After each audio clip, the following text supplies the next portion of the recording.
नमस्कार दोस्तों, on click news के अध्यात्म भाग में आपका स्वागत है। आज हम आपके लिए एक प्रेरणादायक और भक्ति रस से सराबोर प्रसंग लेके आए हैं जो भगवान श्री कृष्ण और ऋषि उतंग से जुड़ा हुआ है। तो प्रसंग शुरू होता है। महाभारत के युद्ध के बाद जब पांडवों ने विजय प्राप्त की, तभी कई साधुओं और तपस्वियों के मन में शांति नहीं थी। इन्हीं में से एक थे ऋषि उतंग।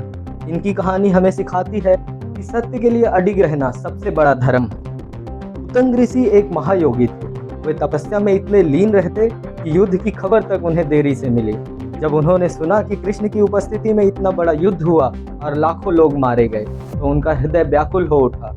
उन्होंने भगवान श्री कृष्ण को बुलाकर प्रश्न किया कि हे माधव, आप स्वयं विष्णु के अवतार हैं, फिर आपने इस विनाश को क्यों होने दिया?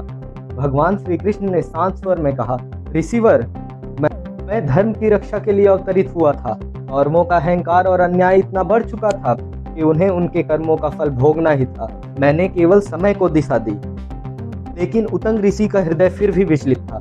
वे बोले, आप परमेश्वर होते हुए भी संहार को रोक सकते थे। मैं आपको क्षमा नहीं कर सकता।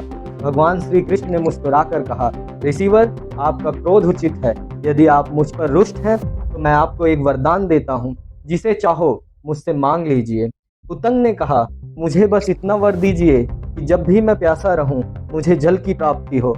कृष्ण ने यह वर स्वीकार किया। कुछ समय बाद तपस्या करते हुए उतंग रेगिस्तान में भटक रहे थे। धूप प्रचंड थी, कहीं जल नहीं था। तभी एक नीच जाति का शिकारी अपनी प्यास बुझाने के लिए चमड़े के मशक में गंदा पानी लाया। उसने कहा, ऋषिवर, यह पानी पी लीजिए, वरना आप जीवित नहीं बचेंगे। लेकिन उतंग ने वह जल अपवित्र मानकर उसे ठुकरा दिया। तभी शिकारी अदृश्य हो गया। वहां भगवान श्री कृष्ण प्रकट हुए। श्री कृष्ण ने मुस्कुराते हुए कहा, ऋषिवर, वह शिकारी कोई और नहीं बल्कि मैं स्वयं था। मैं इंद्रलोक से आपके लिए अमृत लेकर आया था, परंतु आपने उसे उसके बाहरी रूप को देखकर ठुकरा दिया। उतंग को अपनी भूल का एहसास हुआ। कृष्ण ने समझाया, सच्चाई हमेशा सुनहरे पात्र में नहीं आती। जो दिखने में तुच्छ हो, वह कभी कभी अमृत बनकर जीवन बचाता है। उतंग ऋषि की यह कथा हमें सिखाती है, सत्य और अवसर को बाहरी रूप से मत परखो। ईश्वर की कृपा हमेशा आपकी कल्पना के अनुसार नहीं आती। विनम्रता और स्वीकार करने की शक्ति ही सच्ची बुद्धि है। धन्यवाद। ऐसे ही प्रसंगों के लिए जुड़े रहें हमारे चैनल न्यूज़ ऑन क्लिक।